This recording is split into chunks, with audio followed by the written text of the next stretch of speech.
ఖచ్చితంగా రైట్ అజిత గారు. ఇక తెలంగాణలో చూస్తే కనుక ఖమ్మం, భువనగిరి, వరంగల్, నల్గొండ, జహీరాబాద్ లో కాంగ్రెస్ అభ్యర్థులు ముందంజలో ఉన్నారు.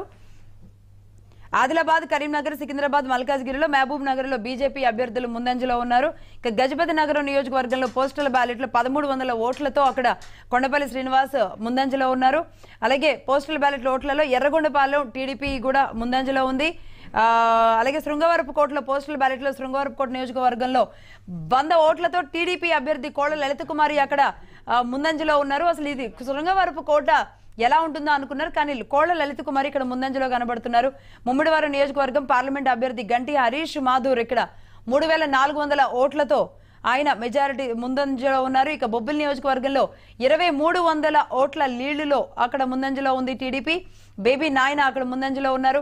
పశ్చిమ గోదావరిలో 2559 ఆధిక్యంలో కనుమూరి రఘురామకృష్ణరాజు ముందంజలో ఉన్నారు. ఇంతకుముందే వంశీ గారు చెప్పినట్లుగా ఉండి కూడా ఆధిక్యంలో కొనసాగుతోంది. ఇక గుంటూరు ఎంపీ అభ్యర్థి విషయానికి వస్తే పెమ్మసాని చంద్ర